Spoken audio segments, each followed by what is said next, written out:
lui qui était vraiment divin, il ne s'est pas prévalu d'un rang d'égalité avec Dieu, mais il s'est vidé de lui-même, en se faisant vraiment esclave, en devenant semblable aux humains. Reconnu à son aspect comme humain, il s'est abaissé lui-même en devenant obéissant jusqu'à la mort sur la croix.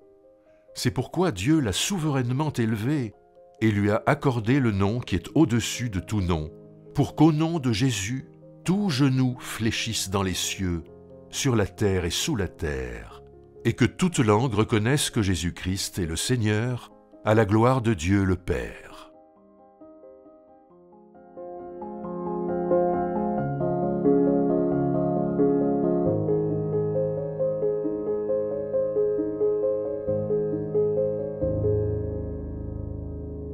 L'épître aux Philippiens est une épître de captivité.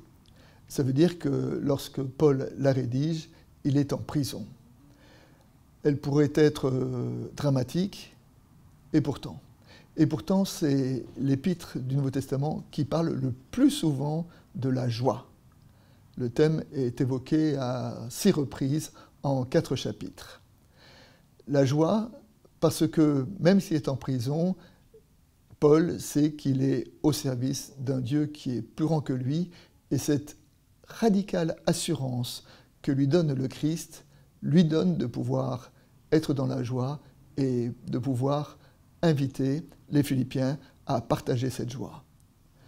À propos de la joie de l'Évangile, le théologien Dietrich Bonhoeffer a dit « La joie de Dieu est passée par le dénuement de la crèche et la détresse de la croix. C'est pourquoi elle est invincible, irrésistible.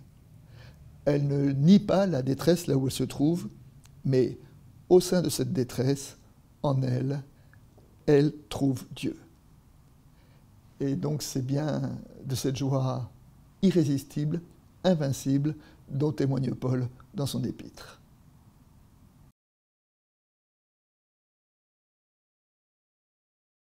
Cet hymne de Philippiens 2 évoque l'abaissement du Christ. Il dit que le Christ qui était lui-même divin, il s'est vidé de lui-même, il s'est évidé de lui-même pour devenir un homme, et non seulement pour devenir un homme, mais pour devenir le plus bas des hommes. Comme un serviteur, il a été obéissant jusqu'à la croix.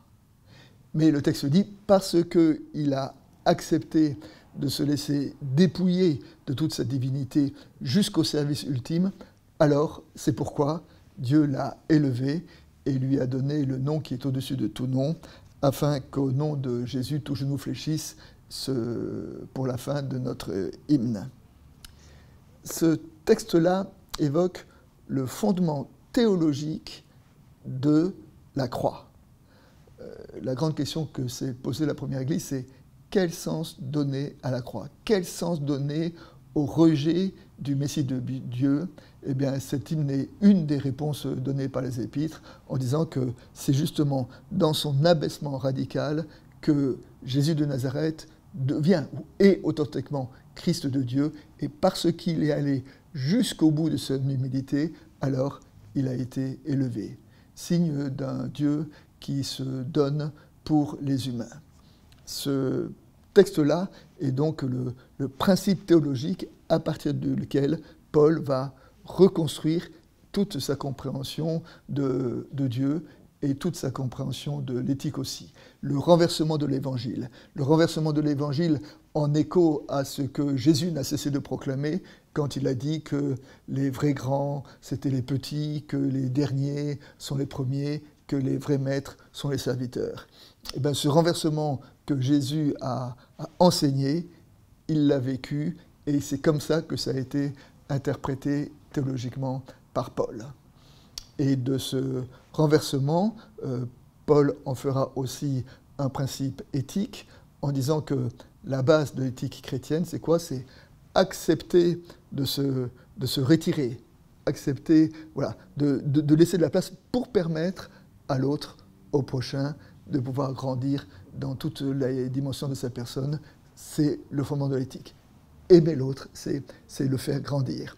Eh bien, c'est ce mouvement vécu par le Christ qui permet aux disciples de pouvoir le vivre aussi dans son propre comportement avec ses voisins et ses prochains.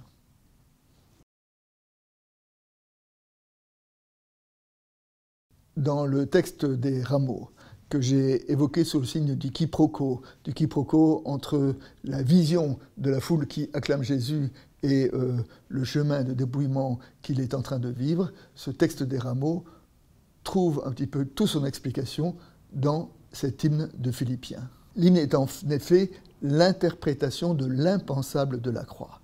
Comment comprendre que celui qui est le béni de Dieu, qui est le chéri de Dieu, qui est le oint de Dieu, devient celui qui occupe la position la pire, la plus méprisable, la plus humiliante de notre histoire, eh bien c'est ce mouvement-là qui est expliqué dans Philippiens 2.